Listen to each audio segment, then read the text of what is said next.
चलिए इस वीडियो में हम बात करेंगे स्ट्रेट ऑफ हॉर्मुज पर, क्योंकि ईरान ने उस पर अपनी तैनाती तो कर रखी है, लेकिन उससे अगर किसी को भी अपने तेल या गैस के जहाज़ लेकर रवाना होना है तो उसे टोल देना होगा। तो ऐसे में सवाल ये उठता है कि क्या ईरान भारतीय जहाज़ों से भी पैसा वसूल रहा है हॉर्मुज पार करने के लिए? बाकी देश क्योंकि 20 लाख डॉलर दे रहे हैं, इस पर जवाब सामने आया है। हम आपको बताते हैं कि क्या स्ट्रेट ऑफ हॉर्मुज से भारत के जहाज़ गुजरने पर ईरान उससे भी टोल ले रहा है। नमस्कार, आप देख रहे हैं न्यूज़ सिटी का डिजिटल प्लेटफॉर्म। मैं हूं आपके साथ श्रुति श्रीवास्तव। भारत ने कहा कि हॉर्मुज ऑफ स्ट्रेट से जहाज़ गुजरने के बदले पैसे को लेकर ईरान के साथ कोई बात नहीं हुई है।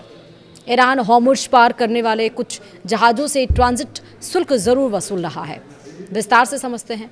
अमेरिका ईरान के बीच 2 हफ्ते के सीज़फायर के बावजूद स्ट्रेट ऑफ हॉर्मुज से जहाज़ के गुजरने को लेकर स्थिति अभी पूरी तरह साफ नहीं हो पाई है।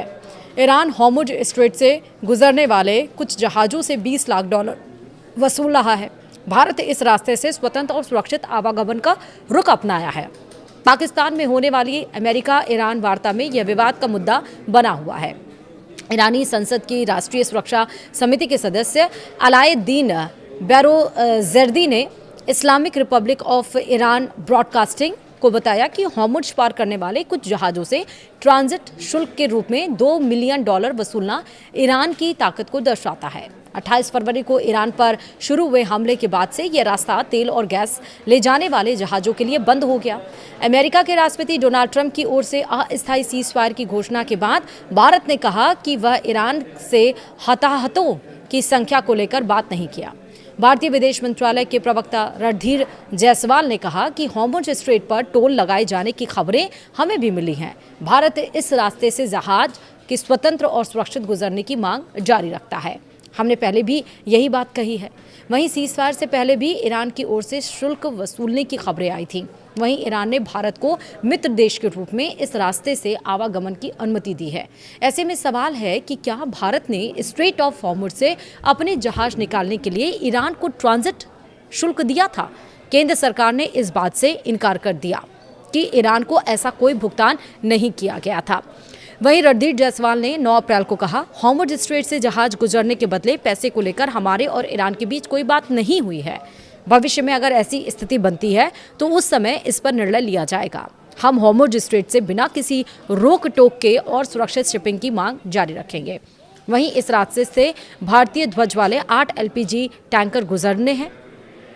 भारत अपनी गैस और तेल आपूर्ति के लिए मिडिल ईस्ट पर अत्यधिक निर्भर है, जिसमें से 90% तक आयात किया जाता है। इसका मतलब साफ ये है कि जहां ईरान सबसे टोल ले रहा है, टोल टैक्स ले रहा है, और इस्लामाबाद में, पाकिस्तान के इस्लामाबाद में जो कल यानी कि 11 अप्रैल को, जो शनिवार को जो मीटिंग होने वाली है सीज़फायर को लेकर शर्तों के साथ, उसमें ये भी एक अहम मुद्दा है, क्योंकि ये बात खटक रही है खासकर पड़ोसी देश पाकिस्तान, पड़ोसियों को कि आखिर, और अमेरिका को भी करके आखिरकार ईरान भारत के से टोल टैक्स क्यों नहीं ले रहा है।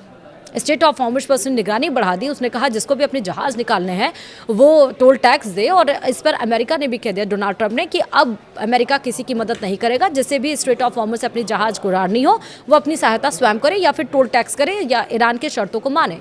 तो इस बीच ईरान इतना मेहरबान भारत के ऊपर क्यों है? ये डिप्लोमेटिक रवैया होता है, ये होती है राजनीति, और ये होते हैं आपके फॉरेन के साथ रिलेशंस किस तरह और आप कैसे मेंटेन करते हैं, जो भारत इस समय कर रहा है। फिलहाल वीडियो में इतना ही। नमस्कार।